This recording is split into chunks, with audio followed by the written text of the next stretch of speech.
guys, வணக்கம் back to அம்மா பொண்ணு சேனல். இன்றைக்கி என்ன வீடியோ அப்படின்னு பார்த்தீங்கன்னா, அமாவாசை அன்றைக்கி நான் கோயிலில் தான் இவன் கோயிலுக்கு போயிருந்தேன். அங்கேருந்து திருச்செங்கோட்டிலேருந்து ஈரோட்டுக்கு வரதுக்கு பஸ்ஸில் வரும்போது ஒரு ஒஸ்ட்டான எக்ஸ்பீரியன்ஸ் தான் உங்ககிட்ட இன்றைக்கி ஷேர் பண்ணிக்க போகிறேன்.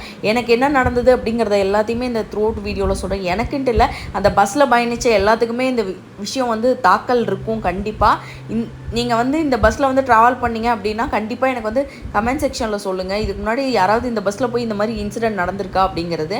கேஎம்எஸ் பஸ் சர்வீஸ் அதில் தாங்க நான் வந்தேன். கிட்டத்தட்ட 4:30 பக்கமாகவே நான் திருச்செங்கோடு ரீச் ஆகிட்டேன். அங்கே ஆல்ரெடி அந்த பஸ்ஸில் பார்த்தீங்கன்னா ஆல்ரெடி பாதி சீட்டில் எல்லாருமே உட்காந்துருந்தாங்க.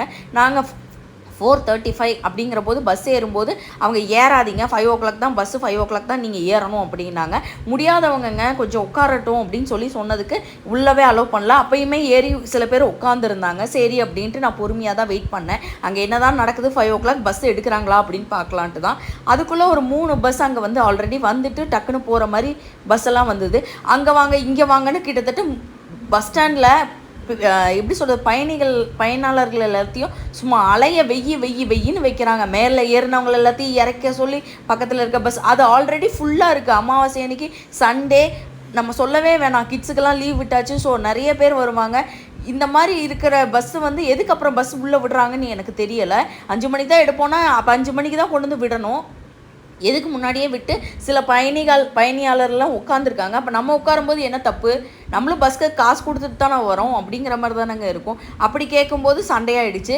நான் கேட்கல, ஒரு அண்ணா போய் கேட்டு 5 மணிக்கு பஸ் எடுத்தே ஆகணும் அப்படின்னு ரகலை பண்ணி எடுத்தாங்க. சில பேர்லாம் பார்த்தீங்கன்னா 4 மணிலேருந்து பஸ் எடுக்காமல் இருக்கும் அப்படின்னு சொன்னாங்க. எனக்கு ரொம்பவே கஷ்டமாக இருக்குது, மன உளைச்சல் ஆயிடுச்சுங்க இந்த பஸ்ஸில் சத்தியமாக சொல்கிறேன். திருச்செங்கோடு பஸ்ஸு. அடுத்த ஒரு இன்சிடெண்ட் பார்த்தீங்கன்னா, எங்கள் பெரியம்மா எங்களுக்கு இன்ஃபார்ம் பண்ணாமல் 7 டிக்கெட் எடுத்திருந்தாங்க. நாங்கள் திருப்பி 7 டிக்கெட் எடுக்கும்போது அவங்க ஒரு வார்த்தை கூட சொல்லலை. காசு இருந்தால் போதும், காசு தான் இந்த உலகத்தில் பேசும் அப்படிங்கிறதுக்கு அதையும் நான் மென்ஷன் பண்ணி சொல்கிறேன். காசு இருந்தால் போதும், மனுஷன் வெட்டி சாப்பிட்ற காலம் கூட வந்துட மாட்டிருக்கு. போகிற போக்க பார்த்தா அப்படி தான் தெரியுது. ஹியூமனிட்டி இல்லாத வேர்ல்டில் நம்ம வாழ்ந்துகிட்டு இருக்கோம். என்ன மாதிரி போகுதுன்னே தெரில. உலகம் இன்னும் சீரழிச்சு என்ன ஆக போகுதுன்னு தெரில. ஏன்னா இப்படி அடுத்தவங்க காசுக்கு ஆசைப்பட்டு பண்ணுற மாதிரி இருக்குது. எனக்கு தெரியல. இந்த மாதிரி ஒரு பஸ் எக்ஸ்பீரியன்ஸ் எனக்கு ஒஸ்ட் எக்ஸ்பீரியன்ஸ் இது வரைக்கும் ஆனதே இல்லை.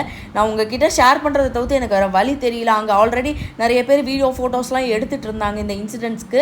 அவங்களாம் ஷேர் பண்ணியிருக்காங்க அப்படின்னா நான் இந்த வீடியோ கீழே லிங்க் வைக்கிறேன், அவங்களும் பாருங்கள். இந்த பஸ்ஸில் ஆல்ரெடி நீங்கள் ட்ராவல் பண்ணியிருந்தீங்க அப்படின்னா உங்கள் எக்ஸ்பீரியன்ஸ் கண்டிப்பாக ஷேர் பண்ணுங்கள். என் கூட யாராவது இந்த பஸ்ஸில் ட்ராவல் பண்ணி இப்போ பார்க்குறீங்க அப்படின்னா என்ன நடந்ததுங்கிறதையும் கண்டிப்பாக கமெண்ட் செக்ஷனில் சொல்லுங்கள். வேறு ஒரு வீடியோவில் கூடிய சீக்கிரமே சந்திக்க வரேன். Thank you so much. Bye by.